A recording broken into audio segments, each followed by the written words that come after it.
This is Shabbos Nun Ches, and we're continuing talking about learning the malachos from the Mishkan. Kol davar shehu lahanya karka, anything that's done to improve land, chai b'shem chayrish, is chai b'shem chayrish. I pointed out yesterday by Daf Nun Zayin what type of chiddush this is, because if you want to say that you learn out the malachos from the Mishkan, I get it. So learn out things like dyeing, learn out things like sewing, learn out things like even untying knots so you can tie them, building, writing.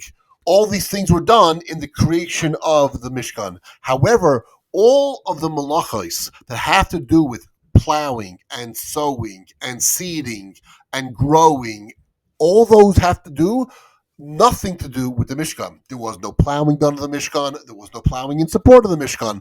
There was no sowing. There was nothing grown for the Mishkan. The Mishkan did not have an active farm that was part of it. They didn't do any farming to support the Mishkan.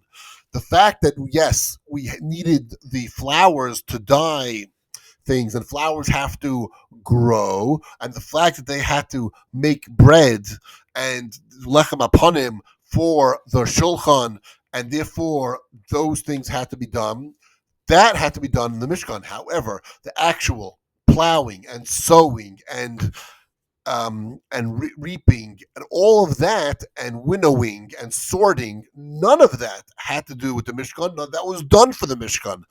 Yes, it ended up making the byproduct. In other words, if you needed dough, that's how you make dough. But it's not like they made dough for the Mishkan. They had dough and they donated it to the Mishkan. They had the flowers, they donated to the Mishkan. They didn't start a farmstead to support the Mishkan. Therefore, it wasn't a malacha done to the Mishkan. And yet, still, Chazal include every single one of them as if it's the same malacha, as if it's writing, as if it's building, as if it's tearing, as if it's looming. Anything that was done to actually make the Mishkan, to make the draperies, and to make the beams, and to knock out the gold, and all that stuff, those were actually done. And this is included in the same exact way as those, as if it was an actual farmstead that supported the Mishkan, which it did not.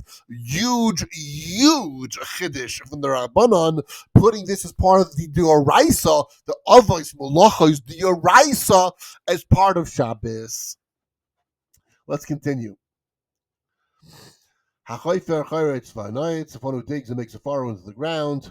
Hamdayer, if he pens in his animals for fertilizer. Hamaded, where he hoes the land. Hamazel, where he places fertilizer in the field. Hamachabet, he sweeps the field. Hamrabet, where he lays dust and sprinkles on the ground. Hamvaya Gushem, he brings up clods of earth for planting. Hamrabet Charashim, he thins out the forests. Natzah says Yor, Bechishas Kanim, he lights a fire in a row of reeds in order to make space for plowing, or to make it easier to plow. Agam Teramim, or in a swamp, he removes the date palms. So v'chaviv zera, according to Rav Zera. So amas amayim, also the irrigation of canal. Shehi macheshet zdatel zira, that the canal prepares one for making sowing. So these are all toildice of chayrish. Ham Sakel, one who clears stones. Habayne Midregais, so he builds up steps. Hamale Esa Kanim Tachas Hazesim, he fills cracks underneath olive trees. Va'isa Ugyais Vanim, or makes ditches for the vines. V'chol Davar Shehu Alniach Lakarka, anything forms to improve land. Chai Mishum Chayrish, also Chai because of Chayrish. These are all Talmud. Rabbi Chia B'Shem B'Yechanan says, Vashel Nevela b'Yom Tov enu like one who cooks Nevela on Yom Tov does not incur the Malchus. Shu Mechlal Bishul b'Yom Tov, because cooking is included as a Rishon on Yom Tov. Rabbi Shimon ben Lakish, Rabbi Shimon ben Lakish says, like one deserves Malchus because he did it with Nevela. Shloi Hutter Mechlal Bishul El Achila Bavad. You're only allowed to do cooking only for Eichel Nefesh. You can't just cook. You can't just cook Stamazol Yikvei. I have a flour that I want to cook, or I have a product I want to melt down, or even, let's say, I want to make food, but I want to make food for I have an event coming, Pesach's coming, so therefore on Sukkot I'm not cooking for Pesach.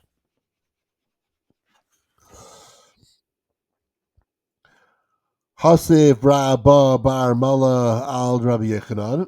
So objected to Rabbi Yechanan, the Miata. If so, Hachoish B'Yom Tov any like yes, then he does plowing in Yom Tov Shnan Kulashrahu Meklal Charisha B'Yom Tov, because plowing excluded from the missions on Yom Tov. So Rabbi Yosef B'Shem Rabbi Yila, he says Lo Yehutra Charisha Kedarkai. Plowing in the ordinary way is never permitted, not including on Yom Tov. Rab Shammai Amar Kumi Rab Yasa. Rab Shammai said before Rab Yasa, Rab Acha B'Shem Ravila, that the Rabbi Shimon heats Rabbi Shimon. The Rabbi Shimon, Rabbi Shimon says, Achi Loi Tzayrech Begufay Shel Davar, until a person needs it for an actual purpose for himself. On Yom Tif, it's not much. So anything that you need for a Tzayrech, you have to be yourself. You're actually doing it in the time and the need for Yom Tif, so then it's fine. But if you're not doing it for the actual time you need Yom Tif, it's not fine. You know, you just can't start plowing a field on Yom Tif because in 6 months it's going to grow crop and then you'll be able to eat it. No, do things that you can eat now. You could do things and prepare things that you could do right now to eat and enjoy Yom Tif. Come Rabbi Yisa im Rabbi Yacha. Rabbi Yisa encountered Rabbi Acha. Amar, he says to him, At Amat La Milsa. Did you say this thing? V'la Kain Am Rabbi Yechanan, but Rabbi Yechanan just say the Rabbi Meir, the Divrei Meir, the words of Rabbi Meir, that Esrim v'arba divarim mikule be'Shamai mechumre be'Hillel. There are 24 things that be'Shamai were uncharacteristically lenient in, and be'Hillel was uncharacteristically stringent in. V'zeh chad mehem, and this is one of them, regarding the permit to dig up earth on Yom Tif to cover blood. Is one of the 24 cases which Yerushalmi says it's they're lenient. Neymar Eslim Mushloisha. Consequently, we should say really that it's 23 issues that exist between Beishamai and Beisil. If you're not including this as a Beishamai. Ela Reb Meir, Reb Shimon, Shneihem Amru Davrachad. They both say the same thing. Okay, so therefore it was Beishamai that was part of the 24 things. Ulachain, Savarnan Meimar. And we do not presume to say that Rabbi Yosef, Rabbi Shimon, Shnei and Amru Davrachad, that say the same thing. Name Rabbi Yosef, Rabbi Shimon, Shoshan Amru Davrachad. Really, Rabbi Yosef, Rabbi Shimon, all three say the same thing. Ella Milan, the Tzricha, L'Rabbanam, Pshita, L'chain. But the issue that required clarification amongst the Rabbanan was obvious to you, to Rav Yezervacha, that katzar l'tzoyrech asavim. If one cut foliage because he needed the foliage, chay mishum kaitzer, he's chay because of reaping. Vein chay mishum meyafe es hakarka, but he's not liable on account of the told of chayrish improving the ground. La tzricha the law. However, it is necessary to inquire that katzar liyafes as a karka. If one cut to improve the ground, maushe chayim mishum kaitzer mishum miyafes as a karka. Is he also liable on account of reaping in addition to improving the ground? Is he going to be liable for both? So Gemara responds as follows: Afilu tema Rabbi Shimon hoop. So you can really say it's according to Rabbi Shimon.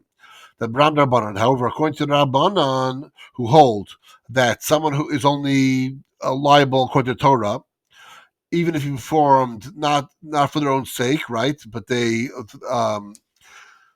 that even the one who's performed not for its own sake, that the Chamim of the Beis Hamikdash should not have a question. Rather, they held certain with the Ravacha that one is liable if he digs without intent to improve the land, and if he prunes a tree not for the sake of the foliage, but if he done it for the sake of them, and I want to say if you do it for the sake of that, then you're not chayiv. So become makom hari charish. Anyway, it's still charish. Become makom hari katzer, and he went. He reaped. He actually did those malachas. He did those malachas, and he's still liable for them. Amar Amana says, "Me'elahain Rabbanan Mashenel Rabbi Yasi." The words of the Rabbanan support Rabbi Yasi. The Ma Rabbi Chia b'Shem Rabbi Yechanan. Rabbi Chia said in Rabbi Yechanan, "Dog sheschatai, the fish that one squeezes in Shabbos, l'gufay, if he needs it, harei zapatis pater, lahait tzitzir, if he's trying to extract the brine, chayiv, then he's chayiv. Afilu tema Rabbi Shimon he demar." That it really should be according to Rabbi Shimon, Baram Darbanon, but according to Rabbanon, Mikol Makam Harei Schat, that very reason he squeezed the fish, Mikol Makam Harei Haitzitz here, and in any event, he extracted brine, and therefore, that they're still be liable for them because he sold them. So if he need them, then we can Rabbi Shimon, but according to Rabbanon, that since he actually did the malacha, so the squeezing, So then it's still a malacha. Kol davar shahaya mavchil es haperi. Anything that ripens the produce or promotes growth. Chai b'shum zarei. Chai because of the malacha of zarei. Hanateya, one who plants. Hamavrich layers of vine. Hamarkiv or grafts a branch. Hamarkse prunes. Hamizare he removes the branches. Hamafasel he removes debris. Hamzamen he applies rancid matter to protect it. Hamarek he removes stones. Let's continue even though it's the next daf. Hamabek he covers it with dust. Hamasein he fumigates it. Hamisleya or he picks worms away. Hakoite so he covers it with ash. Hasamach he smears oil on unripe figs. Vahamashke or waters a tree. Vamanaki or he pierces it.